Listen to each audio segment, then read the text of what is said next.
So with this question, we are given a prism, and we have the cross section here is a trapezium. That makes the question slightly more difficult than the triangular one, but actually when you look at it, you will have to convert this into a triangular-based prism. That's generally how these questions work. Now we want the angle of depression in degrees from G to E. So let's just have a look at that. Where is that on the diagram before we do anything? G to E is here. So that's the diagonal of the roof of our shape. And angle of depression is actually the same as the angle of elevation. If we think of it, I'll do a little sketch up here. If we have, say, 2 points here, that pen's too big. So if we have, say, E and G, and we have a line going between them, the angle of depression would be this angle here, which, because I can draw this line in, which is parallel, is the same as the angle of elevation here. So these two angles are the same. So if I can form this right angled triangle here, calculate this angle here, then I have my missing angle. I have my angle of depression, which will be the one up here. Now this would be a right angled triangle, and I would need to know the length from G to the line below. Well, where is that on my diagram? Well, that goes kind of to there and kind of there. So that's actually my triangle. If I draw that in, hopefully you can see that this is the same triangle as this.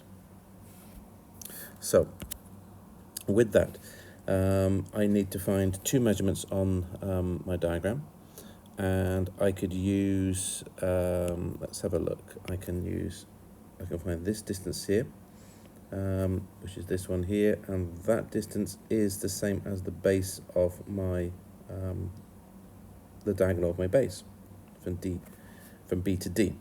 So I can find B to D,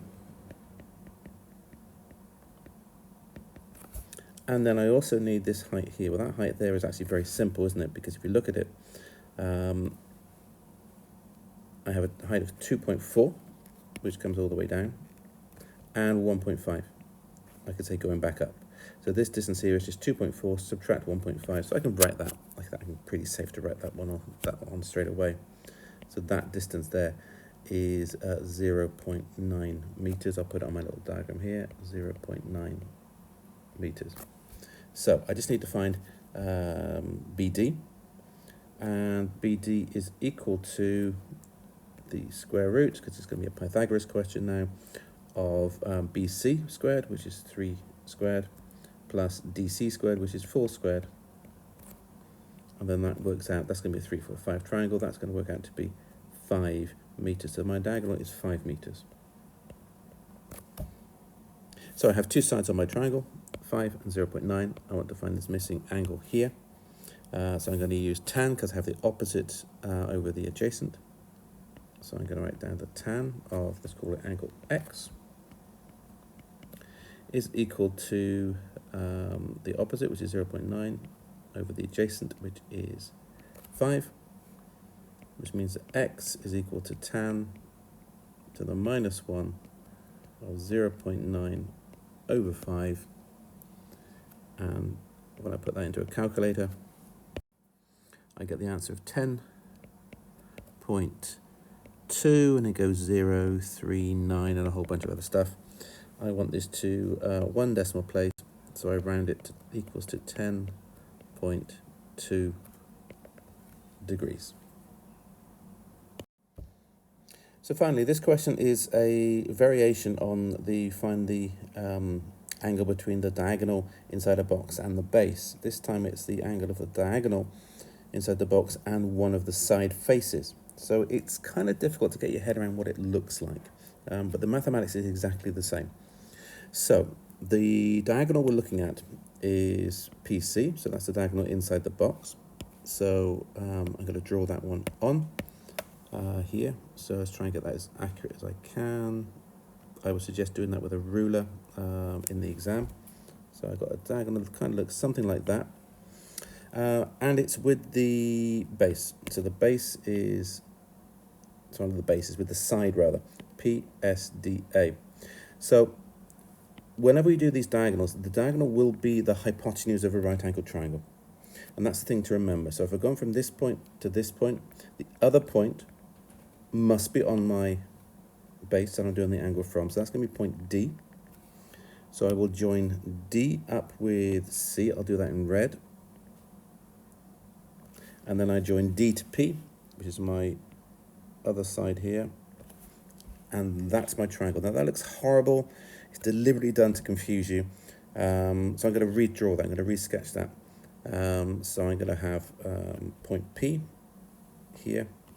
I'm going to go across as a hypotenuse to C. Then I'm going to go down to D and then back to P. It doesn't matter if it's not in the same scale as what I've got above. It is only a sketch, but it's to help me get my workings and get my measurements. That's my right angle. PC is the angle I need is going to be between C, P, D. So this angle here, which I'm going to call angle X. Now to calculate the angle from a right angle triangle, I need two lengths.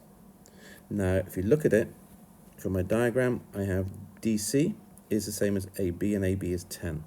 So DC is 10 centimeters. Now, do I know the length of PD? PD is going to be this length here, which is the diagonal of my side here. Yeah, I can work that out pretty easily using Pythagoras.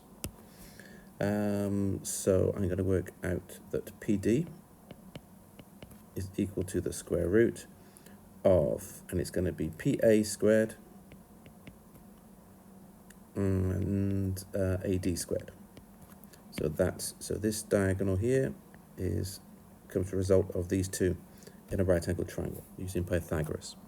So that's going to give me the square root of 8 squared plus 16 squared, which is the root of 320, which comes out to be an answer of 8 root 5. Let's leave that in third form so it's as accurate as we can do. So PD is 8 root 5. And I'm doing a right angle triangle now with trigonometry. I want to find this angle here. I've got opposite and adjacent. Oh, it's tan again. It seems to always be tan.